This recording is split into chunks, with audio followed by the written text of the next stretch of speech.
Bites and डिलाइट्समध्ये तुम्हा सर्वांचं खूप खूप स्वागत। आज आपण बघणार आहोत गव्हाच्या चिकापासून बनवलेली पांढरी शुभ्र अशी कुरडई। बघू शकता दाखवल्याप्रमाणे तुम्हाला इथे कुरडई ही वाळल्यानंतर सुद्धा पांढरीच आहे, तसंच तळताना सुद्धा ही कुरडई पांढरीच राहणार आहे।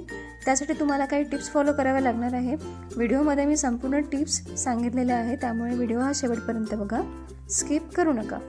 व्हिडिओ आवडला असेल तर नक्की लाईक करा, चॅनलला सबस्क्राईब करा, सोबतच दिलेल्या बेल बटनला सुद्धा क्लिक करा, जेणेकरून जेव्हा केव्हा मी नवीन व्हिडिओ अपलोड करेन तेव्हा फर्स्ट नोटिफिकेशन मी तुम्हालाच येईल। इथे तुम्हाला ट्रायल म्हणून एक 2-3 कुरडई मी तळून दाखवत आहे, जेणेकरून तुमचा विश्वास बसेल की तळल्यावर सुद्धा कुरडई ही पांढरी शुभ्रच राहत आहे।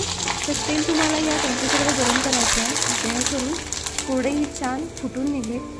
इथे बघू शकता तेल कडकडीत गरम आहे, त्यामधून धुवा निघत आहे। असं तेल गरम केल्यावरच तळण हे छान दिसतं। चला तर मग इथे आपण रेसिपीला सुरुवात करणार आहोत।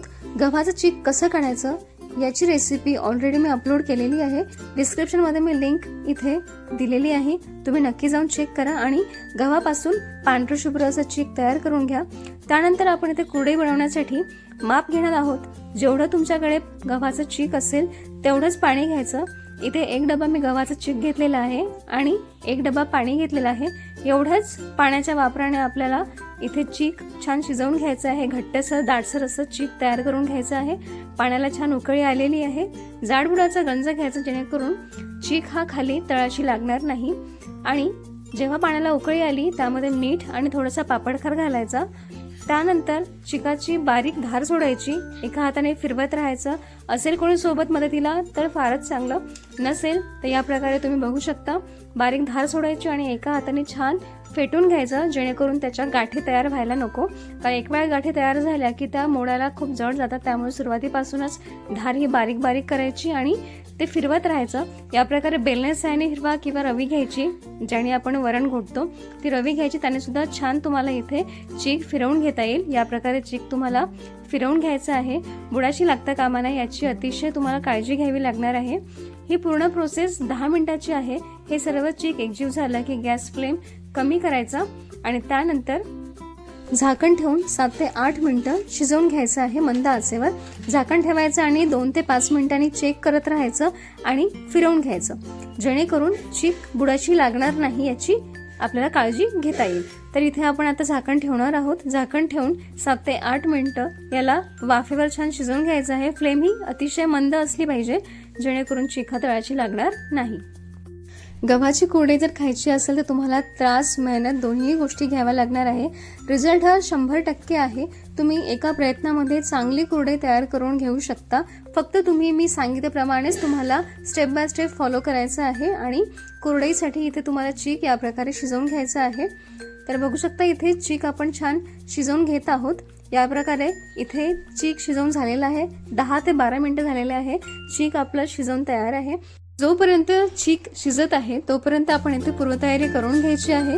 जसं की मेणकापडाला तेल लावून घ्यायचं आहे आणि जो साचा आहे कुरडईचा, इथे तुम्ही या प्रकारे पितळाचा साचा यूज करायचा। स्टीलच्या साच्यामध्ये कुरडई ही छान पडत नाही, मला सुद्धा ती आवडत नाही। या पितळच्या साच्यामध्ये जी कुरडई पडते बारीक किंवा मीडियम साईजचं छिद्राची चाळणी असते, त्या चाळणीने इथे आपण कुरडई तयार करून घेणार आहोत।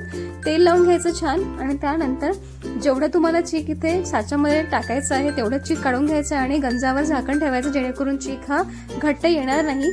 चीक जर घट्ट आला तर कुरडई टाकायलाही फार अवघड जाते, त्यामुळे ती काळजी घ्यायची की जेव्हा जेव्हा आपण साच्यामध्ये चीक भरू तेव्हा तेव्हा झाकण हे ठेवून घ्यायचं आहे। बघू शकता इथे पांढरी शुभ्र कुरडई इथे तयार झालेली आहे। तुम्हाला जर रेसिपी आवडली असेल तर नक्की लाईक करा, चॅनलला सबस्क्राईब करा, सोबतच बेल बटनला सुद्धा क्लिक करा, जेणेकरून जेव्हा केव्हा नवीन व्हिडिओ अपलोड होईल तेव्हा फर्स्ट नोटिफिकेशन ही तुम्हालाच येईल। तर बघू शकता इथे आपण कुरडई ही आत्ता तयार केली आहे, तेव्हा सुद्धा पांढरी दिसत आहे। जेव्हा ही वाळून तयार होईल तेव्हा सुद्धा ही पांढरीच दिसेल आणि जेव्हा तळण काढू आपण तेव्हा सुद्धा याची पांढरी शुभ्र कुरडई ही तयार होणार आहे। व्हिडिओमध्ये सांगितल्याप्रमाणे 1 डबा चीक असेल तर 1 डबा पाण्याचा वापर करून आपण इथे कुरडईसाठी लागणारं चीक दाटसर घट्टसर चीक तयार करून घेणार आहोत। पण कदाचित चीक घट्ट असेल तर साईडला 1 डबा पाणी आणखी गरम करायचं, उकळी काढून घ्यायचं आणि त्या पाण्याचा वापर करून तुम्हाला चीक शिजवून घ्यायचा आहे। थंड पाणी घालायचं नाही।